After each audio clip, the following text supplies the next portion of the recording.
دے دیں تو پھر تو بہت سارا گند ہو جائے گا، جو اس میں بہت گند نکلتا ہے جس سے گھن آتی ہے انسان کو. تو اس سے پتا چلتا ہے کہ جو دو چیزوں کو مستثنا کیا ہے نبی صلی اللہ علیہ وسلم نے، مچھلی اور ٹڈی، اس کے علاوہ سمندر میں آپ کسی چیز کو نہیں کھا سکتے. ایک اور اہم ترین بات یہ کہ دیکھو جس چیز میں ابتلا ہوتا ہے نا، اس کے بارے میں ایک دو حدیثوں سے مسئلہ حل نہیں ہوتا. ابتلا کا مطلب صحابہ کرام، یہ جو عرب ہے یہ تو تین طرف سے جزیرہ ہے، جزیرہ نما ہے ان کے یہاں تو تینوں طرف. اگر سمندر میں مچھلی کے علاوہ بھی مخلوق حلال ہوتی تو کسی ایک صحابی یا تابعی سے ثابت تو ہوتا کہ انہوں نے جھینگا یا کیکڑا کھایا ہو، جبکہ کوئی ضعیف حدیث بھی ہمیں اس بارے میں نہیں ملتی.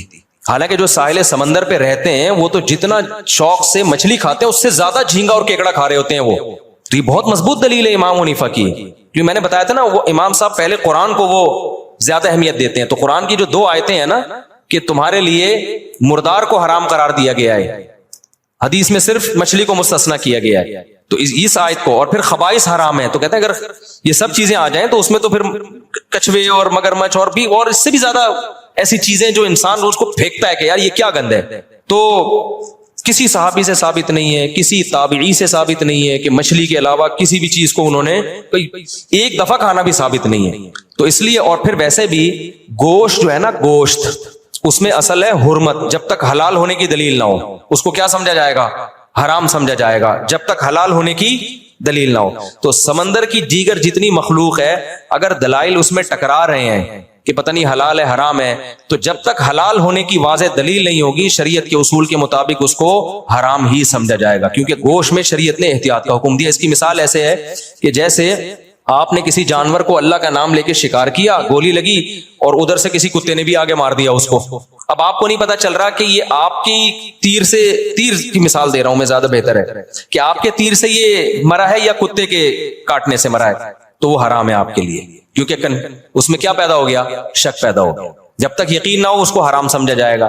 اب اسلامی ملکوں میں چونکہ سب مسلمان ہی ہیں تو وہاں تو شک کرنے کی ضرورت نہیں ہے. غیر مسلم ملک میں ہم کہتے ہیں کہ اگر آپ کے پاس ذبیحہ آیا تو آپ اس بیس پہ نہیں کھا سکتے. کوئی گوشت آیا، ذبیحہ نہیں، گوشت آیا آپ کے پاس، آپ امریکہ میں، تھائی لینڈ میں کہیں تھے، گوشت پکا کے لے آیا کوئی غیر مسلم، امکان تو ہے، ہو سکتا ہے کسی مسلمان سے ذبح کرایا ہو، لیکن اس امکان کی بیس پہ آپ کھا سکتے اس کو؟ نہ، آپ تحقیق کرو گے بھائی کیسے کسی مسلمان سے ذبح کرایا کہ نہیں کرایا. اور اگر وہ خبر دیتا ہے تو اس کی خبر پر بھی اعتماد نہیں ہے. کوئی حلال سرٹیفکیٹ دکھاؤ، کوئی ادارہ دکھاؤ. اس لیے ہم کہتے ہیں غیر مسلم کنٹری میں تحقیق کرنی پڑے گی آپ کو. تو اس سے پتا چلتا ہے کہ گوشت میں اصل یہ کہ وہ حرام ہے جب تک حلال ہونے کی دلیل نہ ہو. نباتات میں اصل یہ کہ حلال ہیں جب تک حرام ہونے کی دلیل نہ ہو. کیونکہ نباتات ہر قسم کے کھا سکتے ہیں، اس میں جب تک حرام ہونے کی دلیل نہیں ہوگی تو آپ حلال ہی سمجھیں گے. لیکن گوشت میں جب تک حلال ہونے کی دلیل نہیں ہوگی آپ اس کو کیا سمجھیں گے؟ حرام سمجھیں گے. تو امام حنیفہ یہ کہتے ہیں کہ بھئی مچھلی کے حلال ہونے پر تو دلائل ہیں، قرآن میں بھی تذکرہ کر دیا، نبی نے بھی کھایا اس کو، صحابہ بھی کھاتے تھے، صحیح حدیث ہے کہ دو ہمارے لیے مردار حلال ہیں. اس کے علاوہ کے بارے میں دلائل یہ کہتے ہیں کہ ناجائز ہے. اور اگر آپ ان دلائل سے نہیں مانتے تو وہ خاموش ہے شریعت اس بارے میں. تو جب تک ان کے حلال ہونے کی واضح دلیل نہیں ہوگی ان پہ ناجائز ہونے کا ہی احتیاطاً فتویٰ لگایا جائے. سمجھ میں آ رہی ہے بات؟ ایک آخری بات کر کے میں اس بحث کو سمیٹتا ہوں. یہ اختلاف تو ہے کیکڑے میں اور جو بھی مگرمچھ وغیرہ سب چیزوں میں ہم اس کو ناجائز سمجھتے ہیں، صرف مچھلی کو. جھینگے کے بارے میں خود حنفیوں میں اختلاف ہے، صرف جھینگے کے بارے میں. وہ اس اختلاف کی بیس یہ ہے کہ جیسے حضرت مفتی تقی عثمانی صاحب وہ جھینگے کو جائز کہتے ہیں، حالانکہ وہ فقہ حنفی ہی کو فالو کرتے ہیں. وہ جائز اس بیس پہ کہتے ہیں کہ یہ مچھلی ہی کی ایک قسم ہے. سمندر کی مچھلی حلال ہے یا نہیں ہے؟ تو اب وہ کہتے ہیں کہ یہ کس کی قسم ہے؟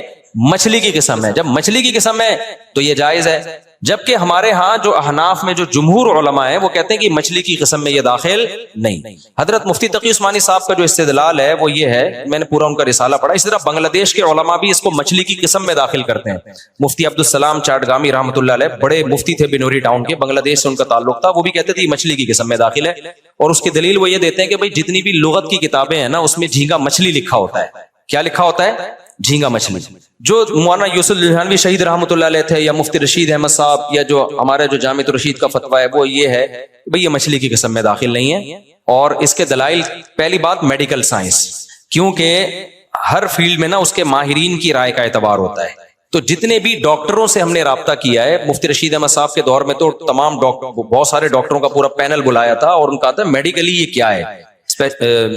انواع ہوتی ہیں نا جانوروں کی، تو کیا مچھلی میڈیکلی کسی بھی طرح سے جھینگا جو ہے وہ میڈیکل سائنس کی نظر میں کسی بھی طرح مچھلی کی اقسام میں داخل ہے یا نہیں ہے؟ تو ان ڈاکٹروں کی رائے یہ تھی کہ میڈیکلی انسان کو گدھا کہہ دینا اتنا عجیب نہیں ہے، جھینگے کو مچھلی کہہ دینا بہت، کیونکہ انسان اور گدھے میں بہت ساری چیزیں ایک جیسی ہیں، ریڑھ کی ہڈی ہے، چلتے ہیں دونوں، لنگس ہیں، سمجھ رہے ہیں کہ نہیں سمجھ، بہت ساری چیزوں میں مماثلت ہے۔ میں یہ نہیں کہہ رہا کہ انسان گدھا ہے ڈاکٹروں کی نظر میں، یعنی ان میں بہت ساری چیزیں آپس میں کیا کرتی ہیں، میچ کرتی ہیں۔ جھینگے میں اور مچھلی کا تو کوئی عضو بھی ایک دوسرے سے مشابہ نہیں ہے، تو وہی کہتے تھے کہ میڈیکلی تو یہ امپاسبل ہے کہ آپ جھینگے کو مچھلی کی اقسام میں داخل کر لیں۔ حضرت اقدس حضرت مفتی تقی عثمانی صاحب اس کا جواب یہ دیتے ہیں کہ بھائی ہمیں اتنی پیچیدگی میں میڈیکلی جانے کی ضرورت نہیں، عرف میں اگر اس کو مچھلی سمجھا جاتا ہے تو ہم کیا سمجھیں گے، مچھلی، تو عرف میں تو لکھا ہوا ہے، یعنی وہ میڈیکل سائنس پہ وہ کہہ رہے ہیں اس کا مدار نہیں ہوگا، بلکہ اس کا مدار ہوگا ڈکشنری میں، لغت میں اس کو مچھلی لکھا گیا ہے، تو اب اتنی پیچیدگی کی کیا ضرورت ہے، گنجائش کا پہلو دو لوگوں کو۔ لیکن اس کا جواب یہ ہے کہ لغت میں جو حضرت مفتی رشید احمد صاحب نے اس کا جواب دیا ہے ان کے رسالے کا، کہ لغت میں مچھلی لکھنے سے یہ کہہ دینا کہ عرف میں مچھلی سمجھا جاتا ہے یہ ٹھیک نہیں ہے، کیونکہ لغت میں تو سمندری گھوڑا بھی ہے، تو کیا ہم اس کو گھوڑے کی اقسام میں داخل کر لیں گے؟ لغت تو یہ دیکھتی ہے کہ ذرا سی بھی مناسبت ہونا تو اس کو کوئی نام دے دیا جائے۔ عرف میں جھینگے کو مچھلی سمجھا بھی نہیں جاتا۔ میں اگر آپ سے کہتا ہوں کہ جاؤ مچھلی لے کر آؤ تو کوئی جھینگا لے کر آئے گا؟ میں اگر قسم اٹھاتا ہوں کہ اللہ کی قسم، میں نے خدا کی قسم میں مچھلی نہیں کھاؤں گا، اگر جھینگا کھا لے گا تو اس کی قسم نہیں ٹوٹے گی، کیونکہ اس نے مچھلی نہیں۔ عرف میں یہی یعنی مفتی بھی کہے گا کہ تم کیا سمجھ رہے تھے جھینگا اس میں داخل، وہ کہے گا نہیں میں تو جھینگا کھایا، مچھلی تھوڑی کھائی ہے میں نے۔ تو اس سے پتہ چلتا ہے کہ عرف میں بھی اس کو مچھلی نہیں سمجھا جاتا۔ تو اس لیے ہماری رائے میں اس کے یہ والے جو دلائل ہیں نا کہ مچھلی کی اقسام میں نہیں ہے، یہ دلائل کی دنیا میں بہت مضبوط ہے۔ البتہ ایک چھوٹ میں لوگوں کو دیتا ہوں، میں یہ کہتا ہوں فقہا ہی کا ایک اصول ہے کہ جس چیز میں ابتلا بہت زیادہ ہو جائے، جس چیز میں ابتلا سمجھتے ہیں بہت زیادہ لوگ مبتلا ہو جائیں، ابے مبتلا گاڑا لفظ ہے، کو مبتلا بھی بھول گئے ہیں نا لوگ، انگلش میں کیا کہیں گے مبتلا کو، ایک چیز کا رواج بہت زیادہ ہو گیا ہو، تو خود فقہ حنفی ہی کا اصول ہے کہ اگر اسلام میں اس کی کوئی گنجائش دوسرے فقہ میں ملتی ہے اور وہ چیز سوسائٹی میں بہت زیادہ پھیل گئی ہے، تو اس کے پھر اس علاقے میں جہاں وہ بہت زیادہ پھیل گئی ہو، پوری قوم سے چھڑوانا ناممکن ہو، تو دوسرے فقہ پہ فتویٰ دینے کی گنجائش۔ یہاں ہمارے ہاں جھینگے کا بہت زیادہ رواج نارملی نہیں ہے، بنگلہ دیش میں بہت زیادہ رواج ہے، وہ صدیوں سے کھاتے آ رہے ہیں، حالانکہ وہ ٹوٹلی فقہ حنفی کو فالو کرتے ہیں بنگلہ دیش۔ تو میں وہاں بنگلہ دیش میں کے لیے کہتا ہوں کہ یار اب ان کو یہ کہنا کہ جھینگا چھوڑ دو، وہ دنیا چھوڑ دیں گے، جھینگا نہیں چھوڑیں گے وہ۔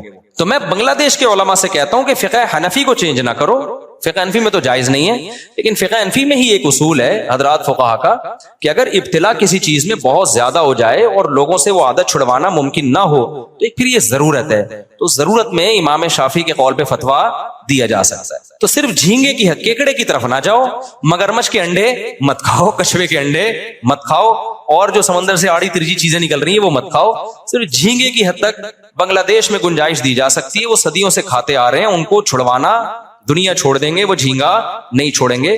تو کہیں ایسا رواج ہونا تو پھر اس میں جو ہے وہ دوسرے فقہ پہ عمل کیا جا سکتا ہے، کیونکہ بہرحال ایسا تو نہیں ہے نا کہ اتفاقی مسئلہ ہو، کتے کی اجازت نہیں دی جائے گی کہ آپ کہیں مسلمان چائنا میں جو رہتے ہیں جو چائنیوں کو دیکھ دیکھ کے سب نے کتے کھانا شروع کر دیے، اس کی گنجائش نہیں ملے گی۔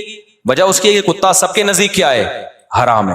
لیکن جہاں علماء مجتہدین ہی کا اختلاف آ جائے، ائمہ اربعہ ہی کا اختلاف آ جائے، چاروں اماموں کا اختلاف آ جائے، چونکہ ان اماموں کو بھی ہم بڑی ویلیو دیتے ہیں، تو ہم یہ کہتے ہیں کہ اگر کسی علاقے میں بہت زیادہ رواج پڑ گیا ہے تو اس کو چھوڑنا ممکن نہیں ہے، تو بھائی اس اختلاف کا فائدہ ایسی جگہ پہ اٹھایا جا سکتا ہے۔ اس کی ایک مثال دے دوں کہ اگر کسی عورت کا شوہر مارکیٹ سے شارٹ ہو گیا، گم ہو گیا، پتہ ہی نہیں کہ سالوں نے اٹھایا ہے یا پولیس نے اٹھایا ہے یا کہاں ہے، یا 1 سال ہو گیا، 2 سال ہو گیا، 3 سال ہو گئے، 4 سال ہو گئے، تو فقہ حنفی، فقہ شافعی، فقہ حنبلی، تینوں فقہ میں جب تک اس کی موت کا 100% یقین نہیں ہو جاتا، عورت کہیں اور شادی بولو نہیں کر سکتی۔ کسی کے نکاح میں جب تک یقین نہیں ہوگا ہم کیسے، اور یقین ہوتا ہے 100 سال کے بعد جا کے، 99 سال کے بعد جا کے، تو 99 سال میں رہ گیا وہ خود ہی ہو سکتا ہے مر جائے، اس وجہ میں کہ نہیں کر سکتی وہ 99 سال ایک تعبیر ہے کہ 99 سال تک نہیں، مطلب یہ کہ نہیں کر سکتی۔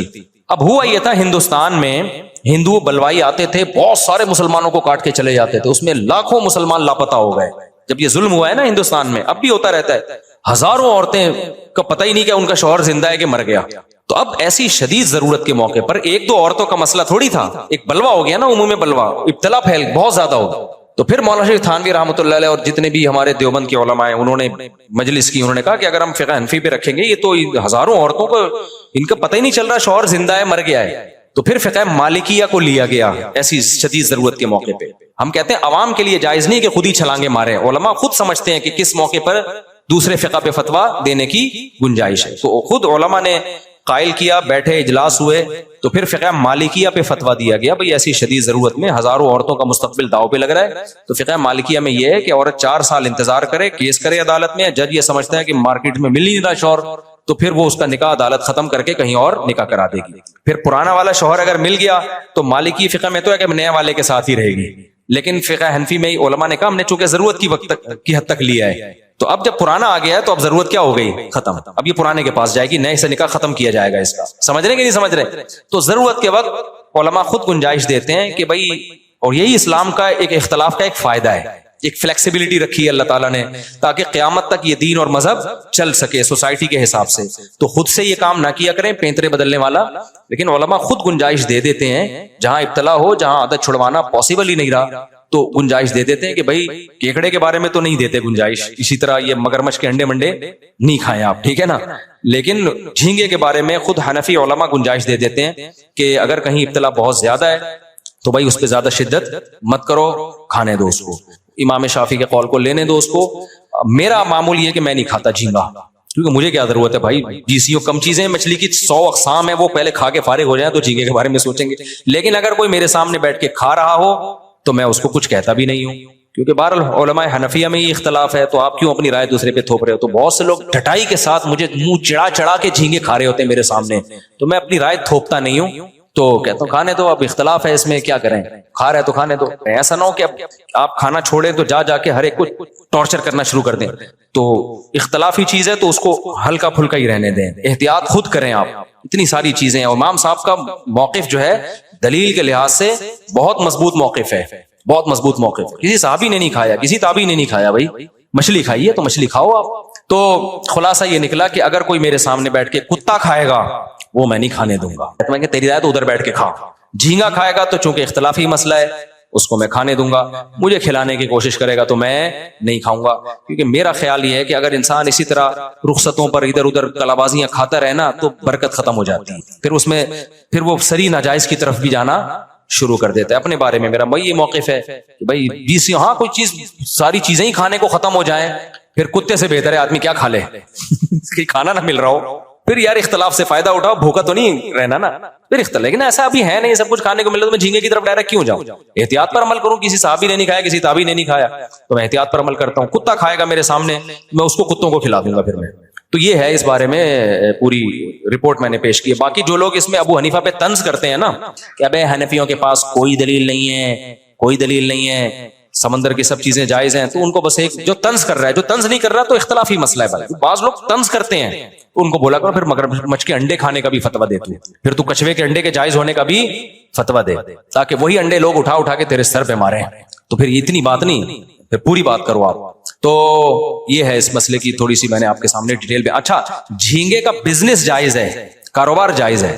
وجہ اس کی یہ کہ بالاتفاق حرام نہیں ہے. جو چیزیں چاروں اماموں کے نزدیک بالاتفاقی طور پہ حرام نہیں ہوتی نا, تو اس میں کیونکہ اب امام شافعی کے فقہ کو جو لوگ فالو کرتے ہیں وہ تو امام شافعی کی رائے پر اعتماد کرتے ہیں. تو چونکہ عالم اسلام میں ایسے لوگ موجود ہیں جو اس کو جائز سمجھتے ہیں, تو بزنس اسی چیز کا حرام ہوگا جو بالاجماع حرام ہو. سمجھ رہے کہ نہیں سمجھ رہے؟ تو یہ بھی ایک چھوٹ ہے کہ بہت سے لوگ سی فوڈ کا بزنس کرتے ہیں, تو جھینگے کا بزنس کر سکتے ہیں, کیکڑے کا بزنس وہ کر سکتے ہیں, چھپکلیوں کا بزنس نہیں کر سکتے آپ. سمجھ رہے, کتوں کا بزنس نہیں کر سکتے آپ, لیکن جھینگے کا بزنس کیونکہ بالاتفاق حرام نہیں ہے. تو اس سے پتا چلتا ہے کہ جو چاروں اماموں کو فالو کرتے ہیں نا ان کی رائےوں میں کتنے اعتدال ہوتے ہیں, کہ ہر چیز کو اس کا درجہ دیتے ہیں. لیکن جو ان چاروں اماموں کو فالو نہیں کرتے نا, آپ جب ان سے مسئلہ پوچھیں تو آپ اکثریت ایسی نظر آئے گی متشدد, اپنی رائے تھوپنا اور اس پہ اڑ جانا. تو میں نے دیکھے کلپ جو ہمارے خلاف لوگ کہتے ہیں ابو حنیفہ نے جھینگے کو وہ کر دیا اور کیکڑے کو نہ جائے, کوئی دلیل نہیں ان کے پاس. قرآن تو کہتا ہے سمندر کی مخلوق حالت, قرآن جو کہتا ہے اس کا سیاق و سباق تو دیکھو بھائی. تو رائے تھوپتے بھی ہیں, پھر چیلنج بازیاں بھی کرتے ہیں, پھر چیلنج کا جب جواب دو تو مارکیٹ سے شارٹ ہو جاتے ہیں. تو یہ مارکیٹ میں چل رہا ہے. تو اس لیے اعتدال کی راہ وہی ہے جو میں نے آپ کے سامنے بیان کی. میں نہیں کھاتا, میں بھی فقہ حنفی کو فالو کرتا ہوں, کیونکہ فقہ حنفی کی میں مشکلات کو اگر لے رہا ہوں تو آسانیاں بھی تو لے رہا ہوں نا. اب یہ بات ہے کہ آسانیاں ادھر سے مشکلات میں ادھر ٹن ماروں, اور جب فقہ شافعی میں کوئی مشکل آئے تو حنفی کی طرف آ جاؤں, تو اللہ کو میں قیامت میں کیا جواب دوں گا؟ اللہ کو میں کیا جواب؟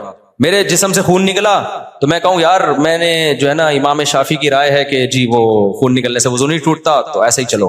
جھینگے میں بھی امام شافعی کی رائے کو فالو کر رہا ہوں. اللہ کہے گا امام شافعی تو کہتے ہیں کہ جب نکاح میں فاسق گواہوں تو نکاح ہوتا ہی نہیں ہے, تو تو نے ٹیسٹ کروایا تھا جب تیری شادی میں جو گواہ بن رہے تھے وہ سارے نیک پرہیزگار تھے؟